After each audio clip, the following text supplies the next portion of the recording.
Nuestra idea de hoy es contarte un poco de nuestro proyecto del Medio Oriente en el que estamos investigando y trabajando.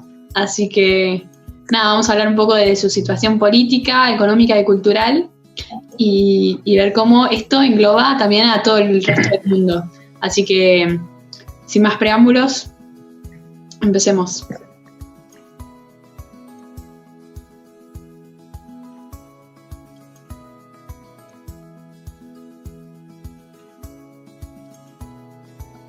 Bueno, para entender bien primero la situación en su totalidad que está ocurriendo en Medio Oriente, es entender qué es el Medio Oriente, porque ya de por sí es un término bastante complicado.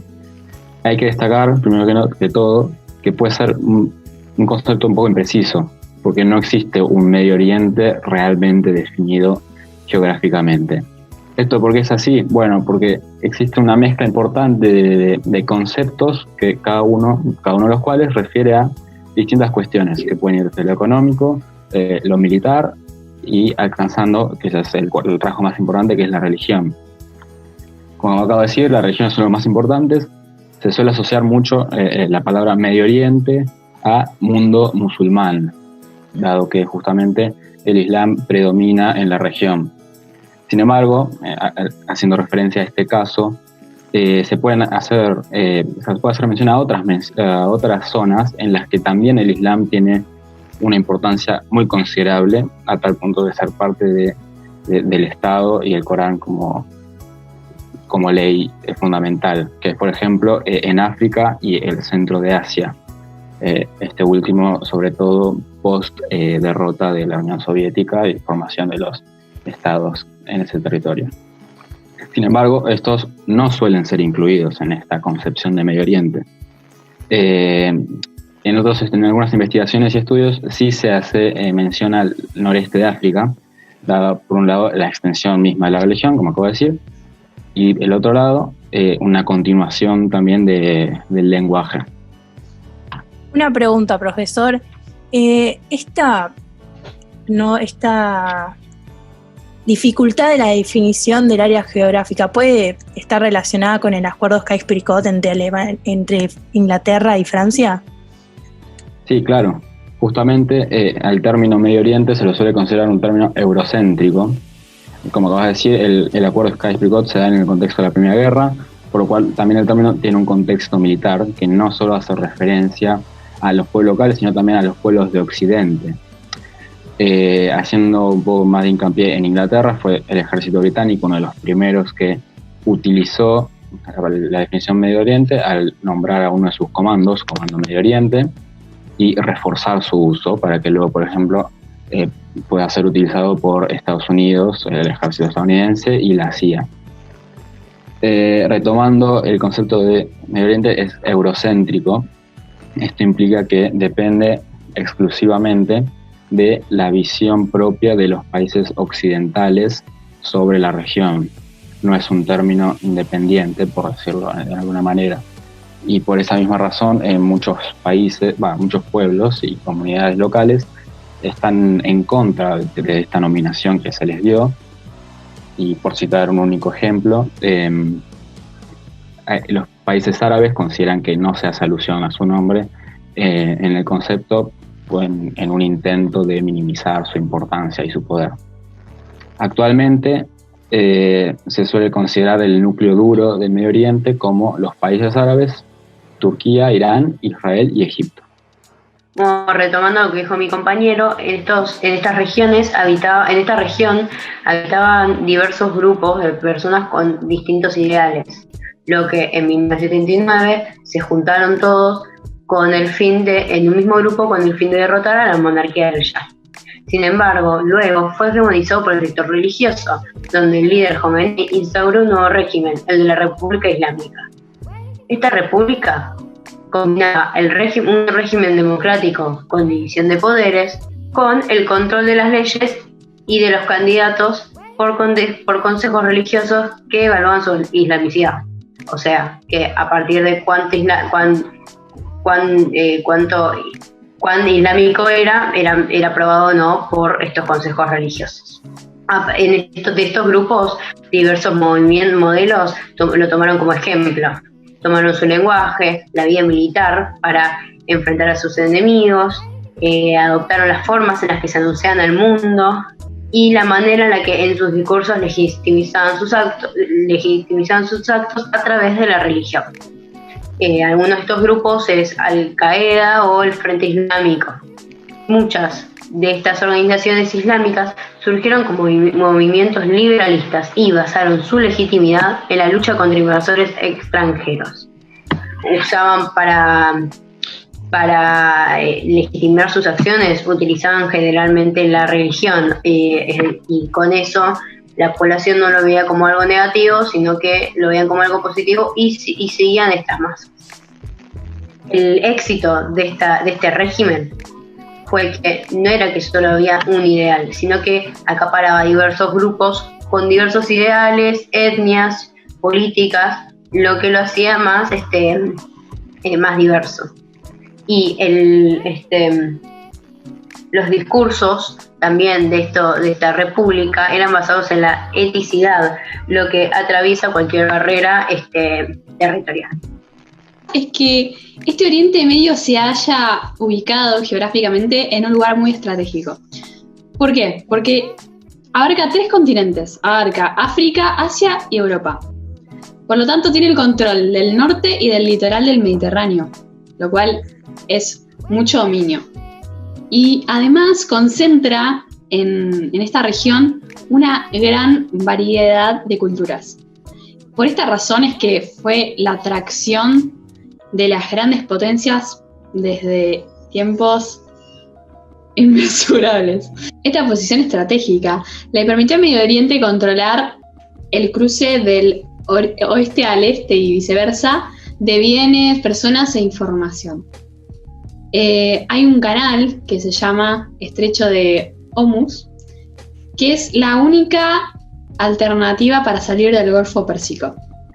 Significa, ese canal es interrumpido por las personas de esta área, la economía se vería gravemente afectada, pues muchas potencias del occidente dependen de ella y de el gran recurso que está en esta región, que es el petróleo y en su menor medida gas natural.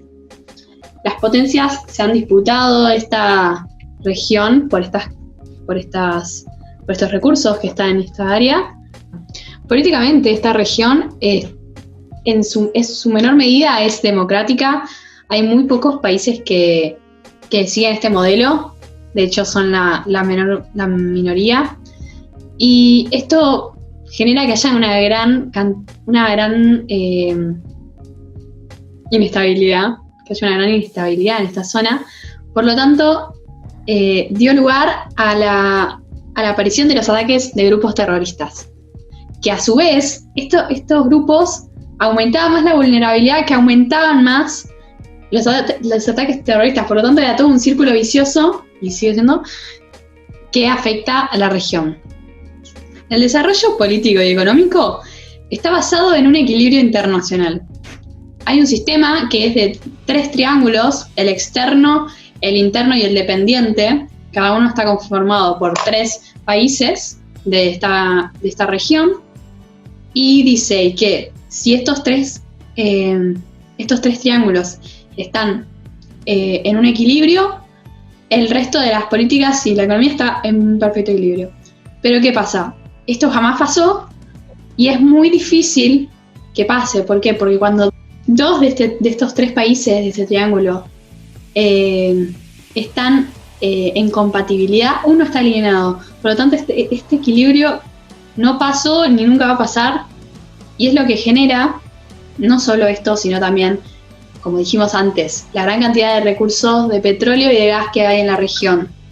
La política, la democracia y sobre todo la cultura, la atracción de todas las superpotencias, y que esta zona haya recibido tanto juego de poder y tanta competencia por su control por parte de los países occidentales. Un gran ejemplo es la OSI, la Organización de la Conferencia Islámica. Esta lo que propuso fue un espacio que proponía debatir y encontrar soluciones a los diferentes problemas de carácter político en el ámbito global que respectaban a Medio Oriente, ¿no? También pretendió organizar los esfuerzos de los musulmanes alrededor del mundo. Esta organización está compuesta por 57 países que poseen, como presentamos ya anteriormente, rasgos políticos, económicos y poblaciones muy diversas, pero que comparten una misma ideología religiosa, que es así el Islam. Por esto podemos establecer que esta organización interestatal es la mayor respecto a la religión islámica, ¿no? Para fundar esta organización se centraron en el sentimiento anti-israelí, el apoyo de la causa palestina y el desarrollo de una unidad dentro de la comunidad musulmana, de un carácter defensivo ante el ataque que podrían llegar a recibir o interno, ¿no?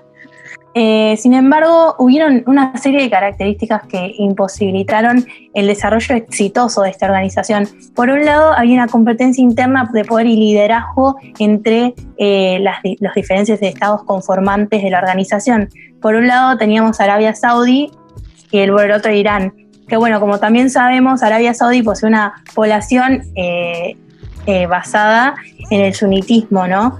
Mientras que Irán, su gobierno y gran parte de su población es chiita, por lo tanto también provocó muchos enfrentamientos en cuanto a la religión. También otra cosa que dificultó la inserción de este grupo al contexto global fue la imprecisión e incoherencia ante la articulación de las políticas, ¿no? Que también a esto se le suma que habían diferentes intereses. Por lo tanto, esta organización podemos decir que constituye actualmente lo que se llama un movimiento suelto. Es un espacio que es considerado como una organización de conferencia de países en donde es más un lugar de encuentro simbólico que un cuerpo dinámico, en donde es entendida en términos de escenario más que agentes. Es decir, es una conferencia, pero no se realizan políticas efectivas que ayuden al progreso de la zona. También en 1977, con el objetivo de elevar sus voces contra la exclusión o marginación económica política de lo que sería el contexto global, surgió una agrupación de 8 países a la que se llamó Developing Aid. Está compuesta por países como Turquía, Indonesia, Pakistán, Bangladesh, Irán, Egipto y Nigeria. Los mismos eran considerados países claves en donde la religión profesada es el Islam, claramente, y se encontraban en una posición muy favorable respecto a el contexto global, ¿no? Y la principal idea de este proyecto fue crear lo que sería el futuro del mercado común islámico. Así, lo primero que se planteó, el objetivo principal, fue el desarrollo de relaciones económicas.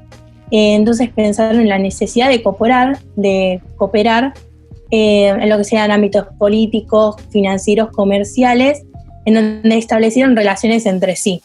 Sin embargo, desgraciadamente, como pasó con la OSI, hubieron una serie de factores que dificultaron su desempeño también, ¿no? Había, como ya dijimos antes, esta urgencia de insertarse dentro de el contexto global, y la planeación de políticas y la planeación estratégica fue bastante ineficiente, generando una debilidad respecto a la apariencia del grupo. También la necesidad de disminución o erradicación de la burocracia fue un obstáculo en el camino de esta organización. Pasaban en estos lugares era que había un exceso de burocracia y por lo tanto intervención externa, por lo tanto no podrían desarrollar independientemente este proyecto, ya que se veían impedidos por la intervención de agentes exteriores. Las prioridades, las motivaciones de los miembros eran otro factor que dificultó el desarrollo de esta organización. Fue las motivaciones de los miembros, o sea, de cada miembro, apuntaban a diferentes direcciones. En vez de tener un objetivo en común, cada uno tenía sus propios intereses y sus propios objetivos. Por todo lo que vimos anteriormente, podemos decir que este proyecto no fue racionalizado, ¿no? Varios círculos en Occidente encuentran hostilidad en la situación hacia esta organización debido a que la considera inaceptable, ya que propaga ambiciones fundamentalistas y antioccidentalistas en favor de su desarrollo y el de sus países.